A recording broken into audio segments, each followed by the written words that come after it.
Basics, we have workshops plus computers there where they can fill out the forms with some assistance from some volunteers and others we have available there. So it's changed a lot in the last couple of years. And we thought, gee, we're going to open this, how many people will come? Right. Over 300 people a day are assisted in our self-help center. Huh. We built it, and they have come That's amazing. from all over. And we are now expanding similar centers in other courthouses throughout the county so people won't have to come downtown. Now, this is what I learned in the Symposium for Family Law this year. And correct me if I'm wrong, but it was a really big revelation for me, is that under the umbrella of mediation, mediation can save you a lot of money. However, what I did not know is that you need to be very careful in the discovery portion of mediation, because when you're going through the assets, if someone lies and does not tell the truth, and then there is a judgment entered in the court, there's no recourse to go back and try to find maybe some, get your assets or that financial information, go back or have the judgment set aside if they lied about their accounts. Is that correct? Well, we have a new decision on that, don't we, Mr. Sussman? Yes, I believe Marriage of Feldman. Yeah, the two biggest cases in recent years, Rossi, the Lotto case, and Feldman, the newest case. How are the judges implementing Marriage of Feldman?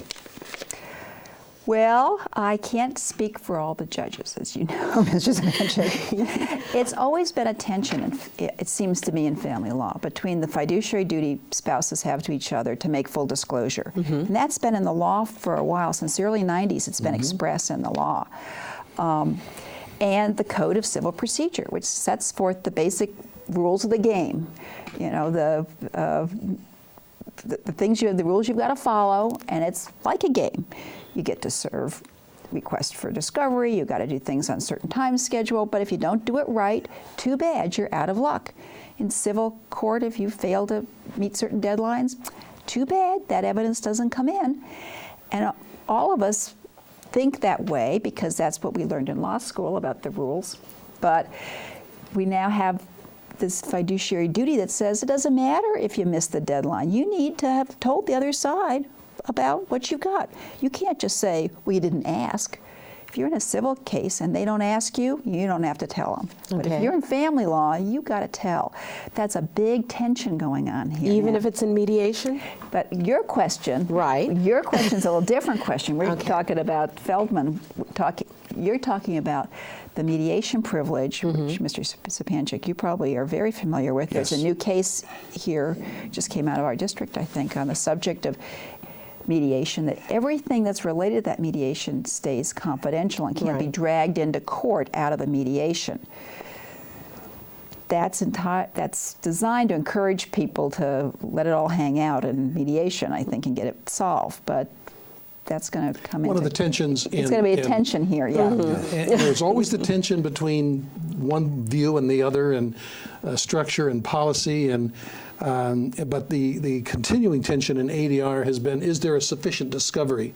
I've been doing, for example, collaborative cases for about 10 years. I've only had 2 fall out, but both of them had cases involving problems of integrity deficiency. Somebody thought they were going to get away with something.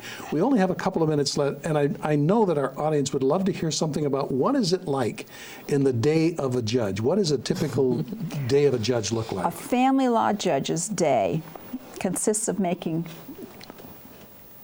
one decision after another and managing a huge courtroom full of people. So you get out there, and both of these lawyers have been in my courtroom, so they know what this looks like. There are all kinds of people out there for all kinds of reasons. Some have millions of dollars. I mean, sometimes they'll be sitting in the audience someone who's representing a zillionaire. We'll also have the pro pers, we'll have the DV people who have to sit on different sides. We have a long calendar, maybe 20, 18, 19 matters to get through between 8:30 and noon. Wow. And you want to give everybody their day in court and give them a chance to talk, but as a practical matter, that's probably not going to happen in all the cases. So you have to juggle all that, listen carefully, and try to keep everyone calm and dignified and on the subject.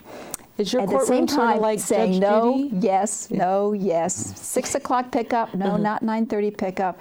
No, that's too late for a 2-year-old to be exchanged. You really need to do it earlier. I'm sorry, you can't have that mohawk. You know, the kid wants a mohawk.